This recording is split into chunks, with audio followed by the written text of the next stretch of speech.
తెలంగాణ ఇది కేవలం ఒక భౌగోళిక ప్రాంతం కాదు. ఇది ఒక భావోద్వేగం, ఒక ఆత్మ గౌరవ ఉద్యమం, ఒక తరం కలలు కన్న స్వరాష్ట్రం. హైదరాబాదు సంస్థానంలో ప్రారంభమైన చరిత్ర నిజాం పాలన నుంచి భారతదేశంలో విలీనమై ఆంధ్రప్రదేశ్లో భాగమై వివక్ష ఆరోపణలతో ఉద్యమాల బాట పట్టి వేలాది మంది త్యాగాలు, విద్యార్థుల ఆత్మాహుతులు, ప్రజల ఆకాంక్షల మధ్య చివరకు ప్రత్యేక రాష్ట్రంగా అవతరించింది.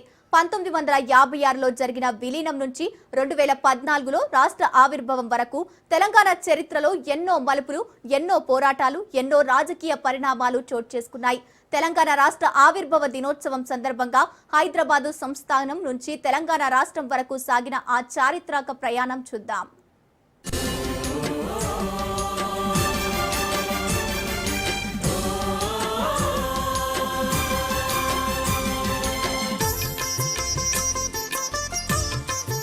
చరిత్ర కడుపున పుట్టింది ఉద్యమాగ్ని శిశువు, అది తెలంగాణ తలరాతను మార్చిన నవవసంత ఋతువు. తెలంగాణ చరిత్రలో 1948 సంవత్సరం ఒక కీలక మలుపు. స్వాతంత్ర్యం వచ్చిన తర్వాత కూడా హైదరాబాద్ సంస్థానం భారత యూనియన్లో విలీనం కాలేదు. నిజాం మీర్ ఉస్మాన్ అలీ ఖాన్ స్వతంత్రంగా కొనసాగాలని భావించారు. మరోవైపు రజాకర్ల దౌర్జన్యాలు, రైతాంగ పోరాటాలు, సామాజిక అస్థిరత పెరిగాయి.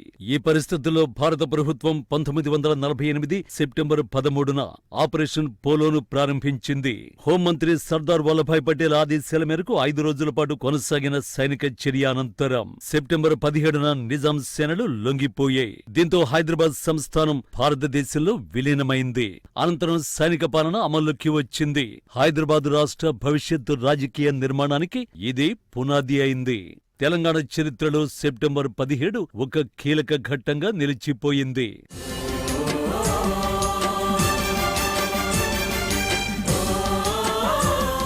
ఒకవైపు రజాకార్లపై తెలంగాణ సాయుధ పోరాటం, మరోవైపు భారత ప్రభుత్వం దండయాత్ర, అన్నీ కలిసి నిజాం లొంగుబాటుకు ప్రధాన కారణమయ్యాయి. ఇదే సమయంలో రాజకీయంగా సాయుధ పోరాట యోధులు హైదరాబాద్ స్టేట్ ను చేజిక్కించుకుని ఉంటే కమ్యూనిస్టు ప్రభుత్వం ఏర్పడి ఉండేదని, అలాగే చైనా కమ్యూనిజానికి దగ్గర సంబంధాలు ఏర్పడేవని కొందరు చరిత్రకారుల అభిప్రాయం. అలాగే చైనా రష్యా కంట్రోల్లో కమ్యూనిస్టు దేశం కూడా ఏర్పడే అవకాశం ఉండేదని మరికొందరి అభిప్రాయం. అలాగే నిజాం నవాబు సైన్యం రజాకార్లు పైచేయి సాధించి హైదరాబాద్ ప్రత్యేక స్టేట్ గా ఉంటే పాకిస్తాన్ ప్రాగ్జీగా ఎప్పటికీ నివురుగప్పిన నిప్పులా ఉండేదని చరిత్రకారులు నటి ఘటనలు తలుచుకుని ఆందోళన వ్యక్తం చేశారు.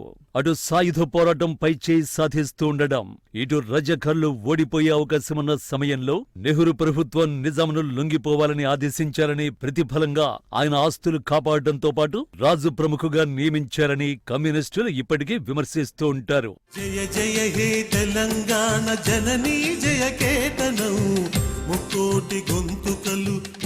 విలీనం అనంతరం హైదరాబాద్ రాష్ట్రం ఏర్పడింది.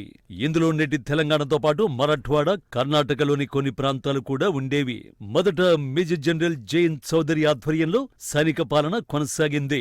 తర్వాత ఎంకే వెల్లోడి నేతృత్వంలో పౌర ప్రభుత్వం ఏర్పడింది. 1952లో జరిగిన ఎన్నికల తర్వాత బూర్గుల రామకృష్ణారావు తొలి ప్రజాస్వామ్య ముఖ్యమంత్రిగా బాధ్యతలు చేపట్టారు. ఈ కాలంలో ఉద్యోగాలు, పరిపాలన, ప్రాంతీయ హక్కులపై చర్చలు మొదలయ్యాయి. తెలంగాణ ప్రజల్లో ప్రత్యేక గుర్తింపు భావన మరింత బలపడింది. అదే సమయంలో భాషా ప్రాతిపదికన రాష్ట్రాల ఏర్పాటు అంశం దేశవ్యాప్తంగా ప్రాధాన్యం సంతరించుకుంది. ఇది తెలంగాణ భవిష్యత్తు రాజకీయ పరిణామాలకు దారితీసింది. 1956 నవంబర్ 1న తెలంగాణ ప్రాంతాన్ని ఆంధ్ర రాష్ట్రంతో విలీనం చేసి ఆంధ్రప్రదేశ్ రాష్ట్రాన్ని ఏర్పాటు చేశారు. అయితే ఈ విలీనంపై అప్పటి రాష్ట్రాల పునర్వ్యవస్థీకరణ కమిషన్ పూర్తి సమ్మతిని వ్యక్తం చేయలేదు. తెలంగాణ ప్రజల ఆందోళనల్ని గుర్తించింది.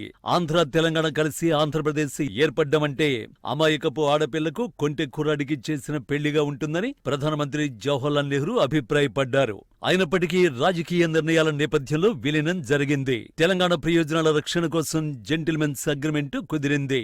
ఉద్యోగాలు, విద్యా నిధుల పంపిణీ, పరిపాలనా అవకాశాల్లో రక్షణలు కల్పిస్తామని హామీ ఇచ్చారు. కానీ కాలక్రమేణా ఈ హామీలు అమలు కాలేదని భావన పెరిగింది. తెలంగాణ ఆదాయాలు ఇతర ప్రాంతాలకు మళ్లుతున్నాయనే విమర్శలు వచ్చాయి. సాగునీరు, ఉద్యోగాలు, అభివృద్ధి విషయంలో వివక్ష జరుగుతుందనే అభిప్రాయం బలపడింది. ఇదే తరువాతి ఉద్యమాలకు పునాది అయింది.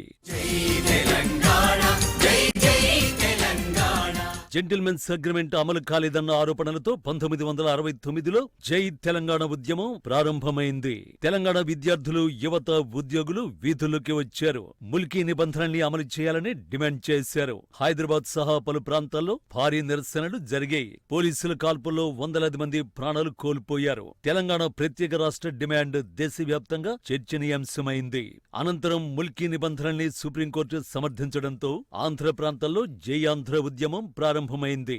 రాష్ట్రంలో రాజకీయ సంక్షోభం నెలకొంది. చివరకు కేంద్రం 6 పాయింట్ ఫార్ములా తీసుకొచ్చింది.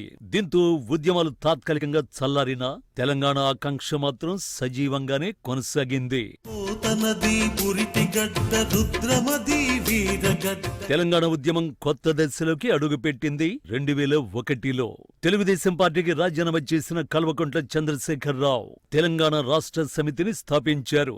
తెలంగాణ సమస్యలను మళ్లీ ప్రజల ముందుకు తీసుకువచ్చారు. నీళ్లు, నిధులు, ఉద్యోగాలు అనే నినాదాన్ని ప్రజల్లోకి తీసుకువెళ్లారు. కృష్ణా, గోదావరి జలాల్లో తెలంగాణకు అన్యాయం జరిగిందని వివరించారు. ప్రభుత్వ ఉద్యోగాల్లో స్థానికులకు అవకాశాలు తగ్గిపోయాయని వాదించారు. అభివృద్ధి నిధుల్లో ప్రాంతీయ అసమానతలు ఉన్నాయని జనం ముందు లెక్కలు చూపారు. గ్రామ గ్రామాన తెలంగాణ ఆత్మగౌరవ భావనను పెంచారు. దీంతో తెలంగాణ ఉద్యమం మళ్లీ ప్రజా ఉద్యమంగా మారింది. టీఆర్ఎస్ రాష్ట్ర రాజకీయాల్లో కీలక శక్తిగా ఎదిగింది.